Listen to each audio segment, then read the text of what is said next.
जय भारत, वंदे मातरम। साथियों, मैं गगन यादव और आज हम लोग बैठे हैं नानी जी के साथ। तो जो भी चीजें हमने सुनी और नानी जी ने हमें बताया, मैं चाहता हूं कि वो आप लोगों तक भी पहुंचे।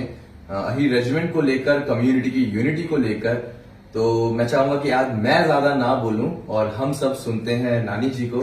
तो नानी जी, सबसे पहले आप अपना इंट्रोडक्शन दे दीजिए, उसके बाद स्टार्ट करते हैं। मैं सरोज यादव डिस्ट्रिक्ट महेंद्रगढ़ के गांव राता कला की बेटी हूँ और मेरे फादर भी नेचुरली वहीं के बेटे थे। जब वो 5 साल के थे उस समय बताते हैं कि गांव में पढ़ाई वढ़ाई थी नहीं, दूसरी तीसरी क्लास के बाद कोई स्कूल नहीं था। फिर वो दिल्ली आ गए थे अपनी बुआ के पास। यहाँ से फिर उन्होंने सेंट स्टीफन स्कूल में पढ़े, फिर सेंट स्टीफन कॉलेज में, फिर स्कॉलरशिप पे वो ऑक्सफोर्ड गए पढ़ने। वहां से निकलते फिर वो बाद में डिप्टी कमिश्नर रहे पंजाब में, जब पंजाब था, हरियाणा नहीं था। और उसके बाद फिर वो सेशन जज रहे, फिर हाई कोर्ट में चले गए। तो मैं ये कहना चाहती हूँ कि अहीरों में एक छोटी सी गांव का रहने वाला बच्चा इस तरह से आगे बढ़ सकता है। और उसके बाद हम मार्शल रेस हैं। हमारा काम, मेन काम क्या है? खेती और लड़ाई। जो भी काम हम लोग जानते हैं। आज चाहे अभी जूते की दुकान खोल ले या कपड़े की, वो बनिया नहीं बन सकता, वो रहेगा मार्शल। बिल्कुल। मेरे ही गांव में मैंने देखा है अभी कुछ साल पहले कि एक यादव ने, एक अहीर ने कपड़े की दुकान खोल ली। खूब कपड़े, साड़ियां, बढ़िया सब कुछ था। मैं खुद गई उस पे पास, मैंने कहा भैया दिखाना तो जरा ये वो। एक दो दिखा के बोला नहीं और दिए जाओ। मैंने कहा ये नहीं कर सकता, ये सिर्फ लड़ाई कर सकता है और खेती, दो ही काम कर सकता है, इससे बनियापना नहीं होगा। आज हम उस मार्शल रेस के बच्चे क्यों नहीं आगे बढ़े? क्यों ना हमारी अहीर रेजिमेंट बने? आप सब ये चाहो तो कर सकते हो, क्यों नहीं कर सकते हो? क्योंकि एक यूनिटी चाहिए। हम यादों में एक कमी है यूनिटी ना होने की। अगर हम यूनिटी से चलें तो सब कुछ। आपको मैं बताना चाहूंगी कि विजयनगर एम्पायर, जो एक समय में भारत का सबसे बड़ा एम्पायर रहा है, वो यादवों का था, अहीरों का था।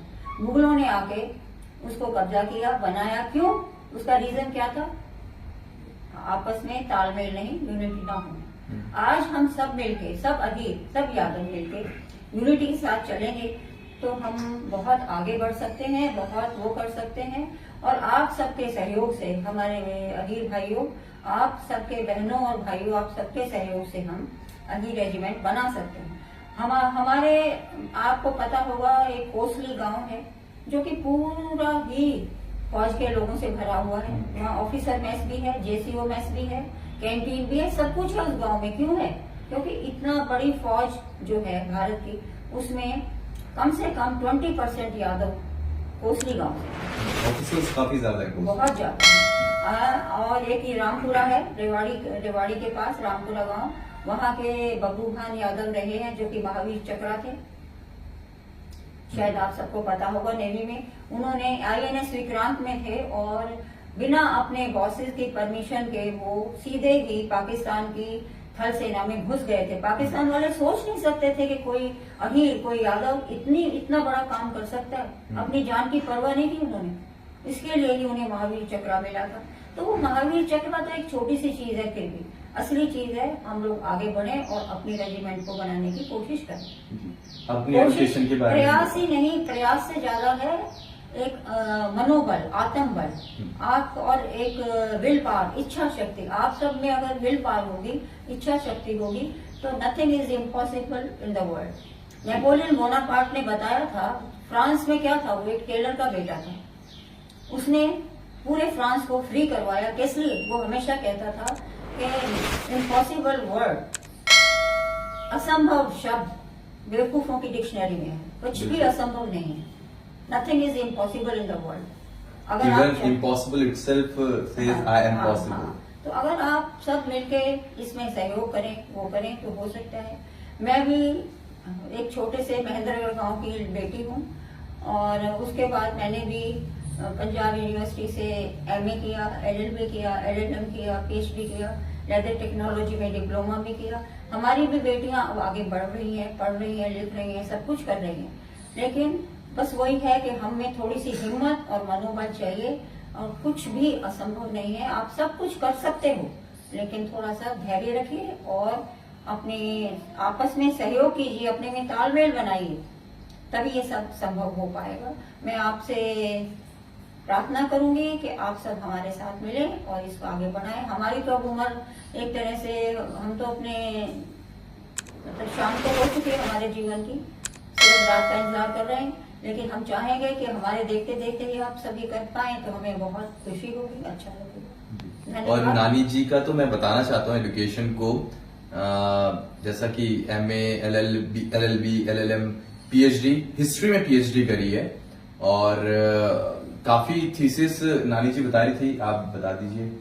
हाँ, मेरी पिछले 50 इयर्स में जितनी थीसिस इस डिपार्टमेंट में हुई, उसमें से 50 इयर्स की थीसिस में मेरी बेस्ट थीसिस मानी गई। मैं नहीं सोचती कि वो मेरी कोई अचीवमेंट थी, वो मेरे गुरुओं की थी, मेरे उनकी वजह से ही मैं इस मुकाम पे पहुंची। लेकिन और फिर मैंने उस फंड में से एक फंड अपने अहीर बच्चों के लिए दे दिया 5 लाख का, कि उनके काम आएगा, वो आगे पढ़ेंगे इससे। तो मैं ये सोचती हूँ कि मैं तो छोटा सा सहयोग कर सकती हूँ, आप सब मिलके कर सकते हैं। एक लकड़ी को हम तोड़ सकते हैं, लेकिन एक गांठ को नहीं तोड़ सकते। बिल्कुल। नानी जी, हमें तो आपका आशीर्वाद चाहिए। हाँ, मेरा तो आशीर्वाद और मेरी तरफ से सहयोग जो कुछ भी मैं कर सकती हूँ आप सबके साथ है। मेरी कामना है कि मेरे जीते जी ही एक अहीर रेजिमेंट बन जाए, तो मुझे बहुत खुशी होगी कि मैं अहीर रेजिमेंट देख के इस दुनिया से गई। पक्का बनेगी, और कर रहे हैं हम लोग, यूथ को अवेयर कर रहे हैं फिलहाल, क्योंकि युवाओं की लड़ाई है और युवाओं को ही फ्रंट पर आना पड़ेगा। आप लोगों से तो हमें बस रास्ता दिख सकता है, लेकिन चलना तो उस पर हम लोगों को ही है। नहीं, युवाओं की लड़ाई है और युवाओं को ही फ्रंट पर आना पड़ेगा। आप लोगों से तो हमें बस रास्ता दिख सकता है, लेकिन चलना तो उस पर हम लोगों को ही है, नई पीढ़ी को ही चलना है। सब कुछ नई पीढ़ी को ही हाथ में है, और नई पीढ़ी को इस बारे में ना कि गांजा अफीम खा के इधर उधर घूमने, सब वो बेकार है। अपने लिए, अपने जाति के लिए, जाति के बाद भी अपने देश के लिए सबसे आप आगे बढ़ेंगे तो शायद हमें खुशी होगी। हमारे उम्र के हिसाब से हमें सब अच्छा लगेगा कि आप सब युवा लोग आगे बढ़ रहे हैं और अपना हीरो का नाम कर रहे हैं। इस मार्शल रेस का, मैं तो इस मार्शल रेस के बारे में सोचती हूँ। मैं अपने बचपन में 2 ही चीज मुझे खेलने में पसंद थी। एक तो मैं वो अपने नौकरों से, जब मेरे फादर क्योंकि डिप्टी कमिश्नर थे तो मिलते थे सर, उनसे मैं कहती थी मुझे तलवार बना के दो, लकड़ी की तलवार। मैं वो तलवार बनाना खेलना, भगत सिंह, महाराणा प्रताप, झांसी की रानी मेरे आदर्श रहे हमेशा। उन्हीं के स्केच बनाती थी और मैं उनको अपने भगवान मानती थी। तो मैं ये सोचती हूँ हम जिस रेस से हैं हम आगे बढ़े, हिम्मत रखें, सब कुछ संभव है। आप चाहें तो सब कुछ संभव है। जी बिल्कुल। और बस